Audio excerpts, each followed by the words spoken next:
Une belle image ici, Lauriane avec Elliot et puis son compagnon Emmanuel. Nous sommes ici à Valromey-sur-Séran, un mot de commune, enfin un mot de Saint-Bonneau plus exactement. Et là, on va découvrir les productions locales, et s'il vous plaît, c'est pas rien, principalement à base de produits de chèvre et de moutons.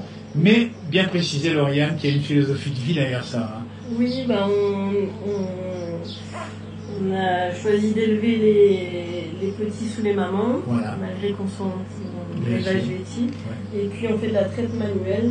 Traite manuelle, élevée sous les mamans, et en plus une race de chèvres qu'on ne verra pas parce qu'elles sont dans un emploi un peu plus loin à l'ombre, des chèvres de Savoie. Chèvres de Savoie et brebis tonnet marteau. Et brebis tonnet marteau, s'il vous plaît, quand vous l'avez dans cette page de la place du village. Le tonnet marteau, c'est spécifique. Hein. Tout à fait, il y a vraiment une démarche qui est faite pour la préservation de la race, et puis il y a des critères de sélection qu'on essaye de respecter, et voilà, pour faire du restaurant, ce qui n'est pas une grosse productrice, mais qui s'adapte très bien au terroir. Absolument, adapté au terroir, en accord avec l'environnement, respect de la nature aussi, et puis au final, il faut quand même bien expliquer, c'est qu'on va se régaler. On se régale. Alors dites-nous un petit peu, Lauriane, qui s'occupe plus des chèvres que des moutons, quels sont les produits que vous avez à partir des chèvres ici? On a les lactiques de chèvre, donc frais, mi-sec, sec. On fait souvent du crémeux. On a des faisselles, des yaourts, des aromatisés avec des ours. Là, c'est de l'eau dedans.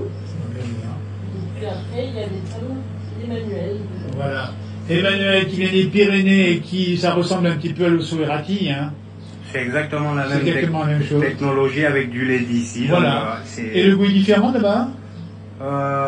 Il y a toujours une petite nuance, mais au niveau des races, les goûts de lait varient un tout petit peu. Ouais, mais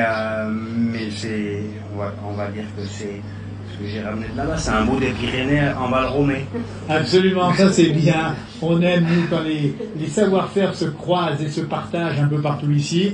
Et puis la passion du métier, il faut dire, Lauriane, quel bonheur de travailler ici, dans cette région du sud Jura. C'est magnifique. Oui, une belle région. Puis on a été accueillis et on a pu valider notre installation grâce à l'association Foncière Pastorale qui a été créée sur la commune. Absolument. Donc un bon accueil ici. Et aujourd'hui, des bonnes conditions de travail. C'est pareil pour Emmanuel ici, qui découvre la région que vous ne connaissez pas forcément. Non, du tout. Et puis, vraiment ravi par l'accueil des gens et puis pour avoir joué le jeu parce qu'on était sûr de rien et puis les gens sont tout de suite venus au magasin et puis les coups de main qu'on a eu derrière aussi, donc un grand merci. Voilà, on dit bien tous les produits ne sont pas là parce qu'alors on passe un peu parti, mais pour trouver ces produits, si vous êtes gourmand et gourmand, n'hésitez pas ici. La commune s'appelle, on le dit bien ici, Valromey-sur-Séran. Commune nouvelle. L'ancienne commune s'appelle Belmont-du-Tézieux, on est bien d'accord. Et le petit village s'appelle Saint-Bonneau. S-A-M-O-N-O-D. Écoutez, il n'y a pas de raison de ne pas s'arrêter ici quand vous venez en vacances dans le Valromey. Et c'est pas monsieur le maire délégué ici de vieux communes, donc de Valromey-sur-Séran, qui dira le contraire.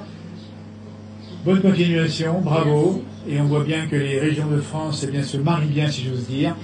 Le visage est celui d'Elliot, qui était adorable pendant l'interview. Et qu'il a même fait des petites risettes. Et ben voilà. Alors, il a l'habitude de prendre un petit peu la main avant l'interview, je sais pas. Je peux vous dire qu'il a de la poigne. Ça, c'est bon signe. Bravo à vous, merci. Merci.